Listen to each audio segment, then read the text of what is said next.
అందరికీ ప్రభు అయిన యేసుక్రీస్తు నామములో శుభాభివందనాలు. ప్రేమైన దేవుని బిడ్డలారా, దేవుని వాక్యాన్ని మనం చదువుకుందాం. అపోస్తలుల కార్యములు 17వ అధ్యాయము 17వ వచనము. అపోస్తలుల కార్యములు 17వ అధ్యాయము 17వ వచనం. కాబట్టి సమాజపు మందిరములో యూదులతోనూ భక్తిపరులైన వారితోనూ ప్రతిదినము సంత వీధిలో తన్ను కలుసుకొను వారితోనూ తర్కించుచూ వచ్చెను. ఎపికూరియలోను స్తోయికులలోనూ ఉన్న కొందరు జ్ఞానులు అతనితో వాదించిరి. కొందరు ఈ వదరుబోతు చెప్పున్నది ఏమిటని చెప్పుకొనిరి. అతడు యేసును గూర్చియు పునరుత్థానమును గూర్చియు ప్రకటించెను గనక మరికొందరు వీడు అన్య దేవతలను ప్రచురించుచున్నాడని చెప్పుకొనిరి. ప్రేమైన దేవుని బిడ్డలారా, ఈ చదవబడిన లేఖన భాగములో మనం గమనించినట్లయితే అపోస్తలుడైన పౌలు గారు మనకు కనబడుతూ ఉన్నారు.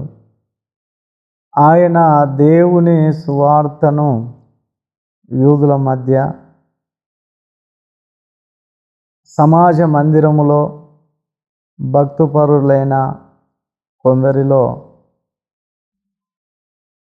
సంత వీధిలో ప్రతిదినము ఆయన సువార్త చేస్తూ ఉన్నాడు. సువార్త అంటే దేవుని వార్త, మంచి వార్త. మంచి వార్త అంటే ఏంటిది అంటే దేవుడే మానవాళి పాపముల కొరకై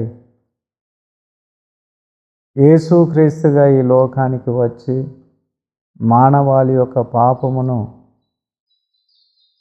సిలువ మీద భరించి ప్రాయశ్చిత్తం జరిగించి ఆయన చనిపోయి తిరిగి లేచి ఆరోహణము కావడమే సువార్త. ఆయన మరలా తిరిగి రాబోతూ ఉన్నాడు. అదే సువార్త. దేవుని బిడ్డలకు సువార్త భారమును యేసయ్య ఇచ్చాడు. మీరు సర్వలోకమునకు వెళ్ళి సర్వ సృష్టికి సువార్త ప్రకటించుడి. నమ్మి బాప్తిస్మం పొందిన వాడు రక్షింపబడును, నమ్మని వానికి శిక్ష విధించబడును. మార్కు సువార్త 15:16 మనం చూస్తున్నాం. మత్తయి సువార్త 19వ అధ్యాయం 28వ వచనములో కూడా మీరు సర్వలోకమునకు వెళ్ళి నా యొక్క సువార్తను ప్రకటించి అనేకులను శిష్యులుగా చేయుడి. నమ్మిన వారికి తండ్రి యొక్కయు కుమారుని యొక్కయు పరిశుద్ధాత్మ నామముల వారికి బాప్తిస్మం ఇవ్వండి. ఏ సంగతులైతే నేను మీకు బోధించానో వారికి తెలియజేయుడి అని ఒక ప్రధానమైన 2 ఆజ్ఞలు దేవుడు సంఘానికి, అంటే దేవుని నమ్మిన బిడ్డలకు ఇచ్చాడు. ఎన్నో ఆజ్ఞలు ఇచ్చాడు. ఆజ్ఞల అన్నిటిలోకెల్లా ఇది ప్రధానమైనది, ఇది ఉన్నతమైన ఆజ్ఞ. ఈ సువార్త ప్రకటించే భారము, బాధ్యత దేవదూతలకు ఇవ్వలేదు, సంఘానికి ఇచ్చాడు. ఒకవేళ దేవదూతలకే ఇస్తే ఎప్పుడో సువార్త అనేది అయిపోతూ ఉండే, కానీ సంఘానికే దేవుడు బాధ్యత ఇచ్చాడు. ప్రియులారా, దేవదూతలకు ఇస్తే బెదిరించి లోబర్చుకున్నట్టు అవుతుంది. మనిషిలో నుండి మనిషికి తెలియజేస్తే ప్రేమ అనేది కనబడుతుంది. అందుకే సువార్త ప్రకటించే బాధ్యత సంఘానికి, సేవకులకు దేవుడు అప్పగించాడు. పౌలు గారు అంటారు, అయ్యో నేను సువార్త ప్రకటించకపోయిన ఎడల నాకు శ్రమ అని అంటాడు. సువార్త ప్రకటించు వారి పాదములు పర్వతముల మీద ఎంతో సుందరములై ఉన్నవి. ప్రియులారా, పౌలు గారు ప్రతి దినము సంత వీధులలో, సమాజ మందిరములో యూదుల మధ్య, భక్తిపరులైన వారి మధ్య సువార్త ప్రకటించడమే కాదు, వారిని కలుసుకొని దేవుని గురించిన విషయాలు తర్కించుతూ వచ్చినట్లుగా మనం చూస్తాం. కొందరేమో అంగీకరించారు, గిట్టని వారు ఏమంటూ ఉన్నారంటే ఇతడు ఒక వదురుబోతు అని అంటారు.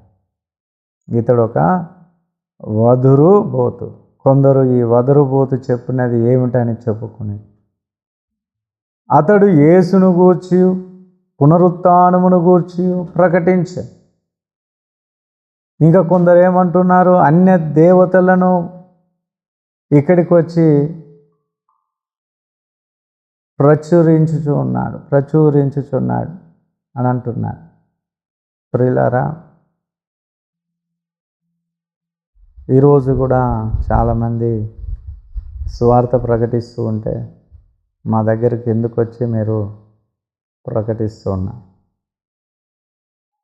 మా ఏరియాకి వచ్చి మీరెందుకు ప్రకటిస్తున్నారు, మీ విశ్వాసం వేరు, మా విశ్వాసం వేరు, మీ మతము వేరు, మా మతము వేరు, మా ప్రజల దగ్గరికి వచ్చి మీరు సువార్త ఎందుకు ప్రకటిస్తున్నారు క్వశ్చన్ చేస్తున్నారు. బైబిల్ గ్రంథంలో చెప్పాడు, సర్వలోకమునకు వెళ్ళి అంటే అక్కడ ఒక క్రైస్తవులేనా? క్రైస్తవులు చెప్పుకుంటే సువార్త కాదే, క్రైస్తవేతరులకు చెప్పేదే సువార్త. ఆల్రెడీ యేసుప్రభుని వారు తెలుసుకున్నారు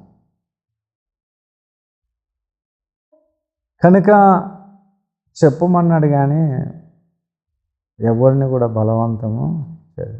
ఎందుకు అది కూడా చెప్పుడంటే పరలోక స్వర్గాలు ఉన్నాయి, నరకం ఉంది అని తెలియజేయడం వలన ఒకరోజు ఈ లోకానికి జడ్జిమెంట్ అయిన తర్వాత అక్కడ క్రైస్తవులు ఆయన సింహాసనం దగ్గర నిలుస్తారు. అప్పుడు ఎవరైతే క్రైస్తవేతరులుగా ఉన్నారో, వార్త అంగీకరించిన వారు, మీ విషయం మాకు తెలియదు, మాకెవరు చెప్పారు, మేము అందుకే నమ్మలేదని సాకు చెప్పి తప్పించుకోవచ్చు.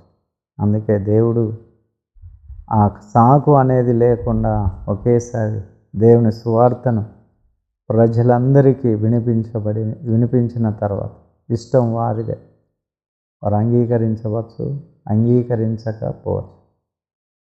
యేసయ్య మానవుని ఎదుట చెబుతున్నాడు, మరణాన్ని జీవాన్ని నీ వద్ద పెడుతున్నాడు, ఏది కోరుకుంటావో కోరుకో. మరణం కోరుకుంటే నీ ఇష్టం, మరణానికి వెళ్తావు. జీవమును కోరుకుంటే జీవంలోకి వెళ్తావు. ఒక తండ్రి హై స్కూల్ అయిపోయిన తర్వాత కాలేజీకి వెళ్ళే కుమారునితో చెబుతున్నాడు, కుమారుడా, నువ్వు మంచిగా చదువు, నేను చదివించడానికి నేనున్నాను, ఉద్యోగం సంపాదించు. అలానే ఇంకోటి కూడా నువ్వు చేయవచ్చు, అమ్మాయిలను లవ్ చేసి, పోకిర్లతో సహవాసం చేసి, బీడీలు, సిగరెట్లు, మద్యపానము, గంజాయి, మత్తు పదార్థాలకు కూడా బానిస కావచ్చు, సినిమాలు, షికార్లు కూడా కావచ్చు. అది నీ ఇష్టం మీద ఆధారపడి ఉంటే, నువ్వు ఎంచుకున్న మార్గం మీద ఆధారపడి ఉంటుంది. నా మాటిని లోబడితే ప్రయోజకుడు అవుతావు, వినకుండా తిరిగితే నిష్ప్రయోజకుడు అవుతావు. అది నీ ఇష్టం. అందుకే సువార్త అనేది చెప్పి వదిలిపెడితే చాలు. అది నీ ఇష్టం. నువ్వు అంగీకరించాలన్నా, అంగీకరించకపోవద్దన్నా, తృణీకరించాలన్నా అది నీ ఇష్టం. చాలామంది సువార్త చెప్పే వారి మీద దాడులు చేస్తున్నారు, కొడుతూ ఉన్నారు, సేవకులను నానా రభస చేస్తున్నారు. ప్రియులారా, సువార్త యొక్క శక్తి అదే వాళ్ళు దెబ్బలు తిని ఆయన సువార్త ప్రకటిస్తున్నారు. ఎందుకు? దేవుడు చెప్పిండు కనుక చెప్పవలసిన బాధ్యత నా మీద ఉన్నది కనుక ప్రియులారా, అందుకే పౌలు గారిని వెర్రోడన్నా, వదరుబోతన్నా, ఎన్నో పేర్లు పెట్టిన అతడు ఏమాత్రము బాధపడలేదు. ఆ రీతిగా సువార్త ప్రకటించుకుంటూ వెళ్ళాడు. ఆ యూరోప్ అంతటిలో సువార్త ప్రకటించాడు. కనుక నా ప్రేమైన దేవుని బిడ్డ, ఒకవేళ నిన్ను కూడా ఈ మాటలు వింటున్న నిన్ను కూడా అలానే అంటున్నారేమో, సమాజం నిన్ను యాక్సెప్ట్ చేయట్లేదేమో, కులం వారు యాక్సెప్ట్ చేయట్లేదేమో, లోకం యాక్సెప్ట్ చేయట్లేదేమో, పైగా నిన్ను దుర్భాషలాడుతూ, నిందలేస్తూ, అవమానపరుస్తూ, దూషిస్తున్నారేమో. డోంట్ వరీ, చెప్పే బాధ్యత మనది. దేవుడే సమస్తం చూసుకుంటాడు. దేవుడిటి మాటలు మన వెనుకలు ఆశీర్వదించును గాక. ప్రార్థన చేసుకుందాం. మహోన్నతుడా మా యేసురాజా, మీ ఘనమైన ఉన్నతమైన నామమును బట్టి వందనాలు నాయన. ఈరోజు ఈ వాక్యం ద్వారా మాతో మాట్లాడినందుకు వందనాలు. సువార్త ప్రకటించడంలో విషయంలో నిర్లక్ష్యం చేయకుండా ధైర్యముతో నీ సువార్తను ప్రకటించడానికి మీ కృపని నాయన, అది మాకు ఇచ్చిన గొప్ప ఆజ్ఞ ఉంటున్నది తండ్రి. కొన్నిసార్లు మమ్మల్ని పిచ్చోళ్ళు అనవచ్చు, వదురుబోతులు అనవచ్చు, మత పిచ్చి కలిగిన వాళ్ళు అనవచ్చు. ఏదేమైనా నాయన ఓర్చుకొని మీ స్వార్థను ప్రకటించే ఆధిక్యత మాకు దయచే ప్రభువా. మీకు వందనాలు నాయన. మాటలు వింటున్న ప్రతి బిడ్డను పేరు పేరున దీవించి ఉన్నతమైన ఆశీర్వాదాలతో నింపి నడిపించడం ద్వారా మేము పొందమని యేసు నామములో ప్రార్థిస్తున్నాము తండ్రి. Praise the lord. అందరికీ వందనాలు.